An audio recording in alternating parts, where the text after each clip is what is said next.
Hello everyone, welcome to MS study Guru. स्वागत है आप सबका हमारे सुपर शॉर्ट टॉपिक्स की एक नई सीरीज में। एज यूजुअल आपसे एक प्रॉमिस किया था कि सुपर शॉर्ट टॉपिक्स की ये जो सीरीज है आपकी एग्जाम से पहले मैं खत्म करवाऊंगी और प्रोबेबली इसके सिर्फ 2 से 3 टॉपिक्स ही बचे हैं। हम जल्द ही इसको खत्म करने वाले हैं। फिर पूरा मैराथन भी मैं इसका जरूर चलवाऊंगी आपके इकोनॉमिक्स के एग्जाम से पहले। ठीक है जी। सो जो भी नया लर्नर आया है चैनल पर सब्सक्राइब जरूर कर लीजिएगा और सारी सुपर शॉर्ट टॉपिक्स की सीरीज को प्लेलिस्ट में जाके देख सकते हैं। इससे पहले भी जो मैंने आपके एग्जाम के रिलेटेड सुपर शॉर्ट टॉपिक्स करवाए हुए हैं। ठीक है जी। और डिस्क्रिप्शन में मेरी सारी डिटेल्स दी गई हैं। टेलीग्राम चैनल का लिंक है, फ्री क्लासेस जो भी होती हैं जिस भी प्लेटफॉर्म पे लगती है उन सबके लिंक्स टेलीग्राम पर, सभी इंपॉर्टेंट इन्फॉर्मेशन आपको टेलीग्राम पर मिलती हैं।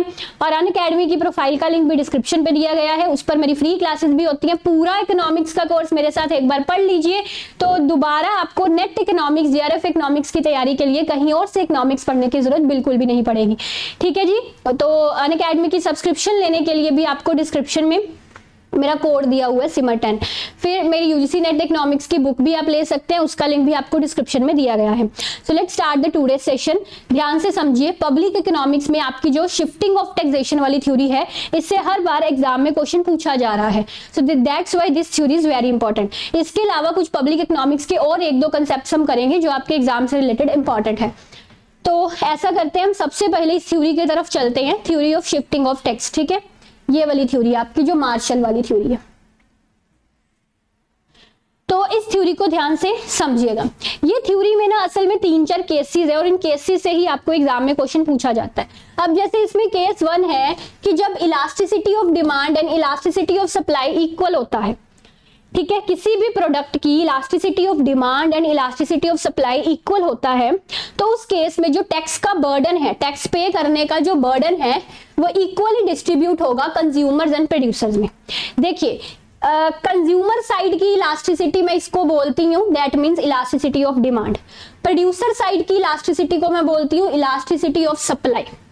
ठीक है, तो जब कंज्यूमर साइड की एंड प्रोड्यूसर साइड की इलास्टिसिटी इक्वल है तो यानी कि टैक्सेस जो है वो टैक्सेस का बर्डन जो है वो दोनों में, प्रोड्यूसर्स में एंड कंज्यूमर्स में इक्वली डिस्ट्रीब्यूट है। अब जो आपका प्रोड्यूसर होता है, असल में जब भी टैक्स लगता है ना, ये बेसिक चीज आपको पता होनी चाहिए कि जब भी टैक्स लगता है टैक्स तो प्रोड्यूसर पर लगता है ना, गवर्नमेंट टैक्स प्रोड्यूसर पर लगाती है। बट जो आपके इनडायरेक्ट टैक्सेस होते हैं उसको प्रोड्यूसर कंज्यूमर पर शिफ्ट कर देता है by way of increasing the price. उस कमोडिटी का प्राइस बढ़ाकर जो प्रोड्यूसर है वो कंज्यूमर तक उस टैक्स को शिफ्ट कर देता है ना।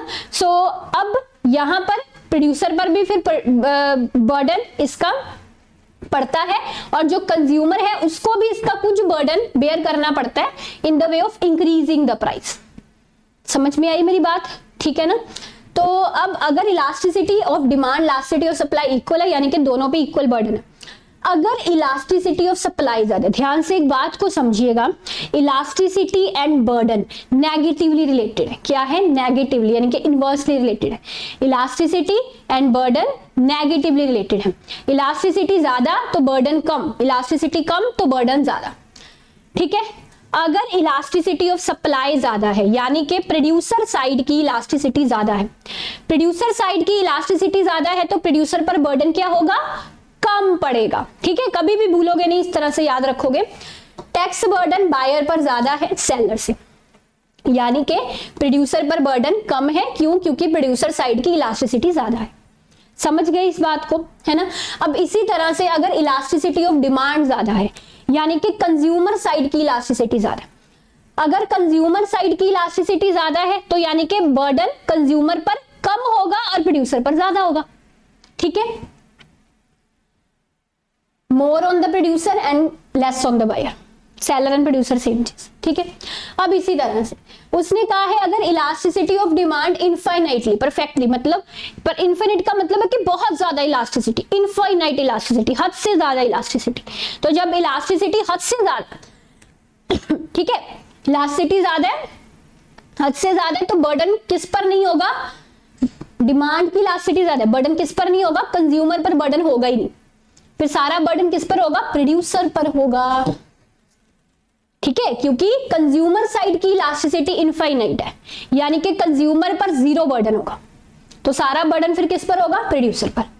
इसी तरह अगर कंज्यूमर साइड की इलास्टिसिटी है ही नहीं, कंज्यूमर साइड की इलास्टिसिटी अगर है ही नहीं, यानी कि सारे का सारा बर्डन फिर कंज्यूमर पर होगा। समझ गए बात को? तो ये चीजें बड़ी ज्यादा इंपॉर्टेंट है भाई, इनको आपको याद रखना है। इसी तरह अगर इलास्टिसिटी ऑफ सप्लाई इनफाइनाइट है, इलास्टिसिटी ऑफ सप्लाई इनफाइनाइट का मतलब कि इलास्टिसिटी ऑफ सप्लाई बहुत ज्यादा है, यानी कि प्रोड्यूसर पर बर्डन होगा ही नहीं, जीरो बर्डन होगा। इनवर्सली रिलेटेड है बर्डन एंड इलास्टिसिटी, प्रोड्यूसर पर जीरो बर्डन, इनके सारे का सारा बर्डन फिर बायर पर। ठीक है, इसी तरह से अगर आपकी इलास्टिसिटी ऑफ सप्लाई जीरो है, इट इज इलास्टिसिटी, यानी कि प्रोड्यूसर साइड की इलास्टिसिटी बिल्कुल जीरो है। जब प्रोड्यूसर साइड की इलास्टिसिटी बिल्कुल जीरो है, यानी कि जो प्रोड्यूसर है सारे का सारा बर्डन उसी पर बढ़ेगा। समझ गए? सो ये आपके इस थ्योरी के जो कंसेप्ट्स है ना, ये आपको इसी तरह से याद रखने हैं। इनफाइनाइट का मतलब होता है परफेक्टली इलास्टिक, जीरो का मतलब होता है परफेक्टली इनइलास्टिक। एक मिनट, यहाँ पे परफेक्टली इनइलास्टिक कर लेना। ठीक है, जीरो का मतलब है वो चीज परफेक्टली इनइलास्टिक है, और इनफाइनाइट का मतलब है वो चीज परफेक्टली इलास्टिक है। जीरो पर इनइलास्टिक, जीरो पर इनइलास्टिक होती है और इनफाइनाइट पर इलास्टिक होती है। ठीक है, ये इनइलास्टिक यहाँ पे कर लेना।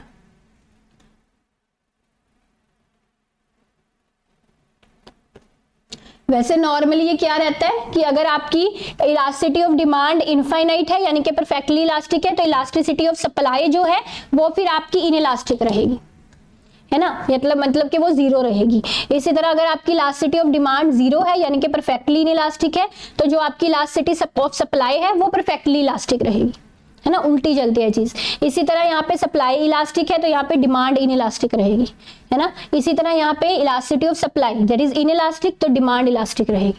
ठीक है, ये उल्टी चलेगी ये चीज। तो ये आपकी मॉडर्न थ्योरी थी। इसके अलावा ना मुझे आपको ये वाले कंसेप्ट समझाने थे, जैसे एग्जाम में पूछा जाता है टैक्स बर्डन की बेनिफिट प्रिंसिपल होता है किसके द्वारा दिया गया, लिंडाल के द्वारा। इसका मतलब है कि जितने आप बेनिफिट्स रिसीव कर रहे हो उसके अकॉर्डिंग ही आपको टैक्स देना पड़ेगा।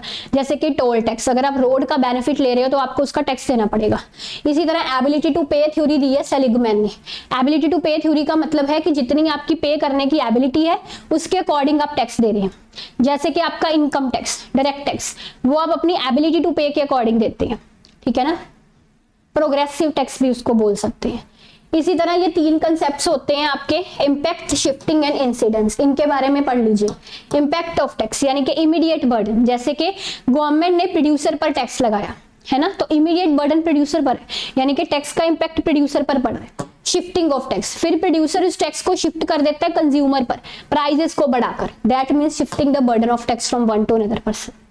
इंसिडेंस ऑफ टैक्स का मतलब अल्टीमेट बर्डन, अल्टीमेट बर्डन फिर किस पर पड़ा, कंज्यूमर पर उसका अल्टीमेट बर्डन बढ़ा ना। अगर प्रोड्यूसर ने अपने सिर से सारा टैक्स रिवोक कर दिया प्राइसेस को बढ़ाकर, तो अल्टीमेट बर्डन कंज्यूमर पर बढ़ गया। इंसिडेंस का मतलब अल्टीमेट बर्डन ऑफ टैक्स। समझ गए बात, ये चीज। ठीक है जी, तो यही था आज की क्लास में। इन चीजों को याद रखना जो आपको पढ़ाई है। सेशन अच्छा लगा तो लाइक शेयर करिएगा। Thank you so much for watching, take care, bye bye.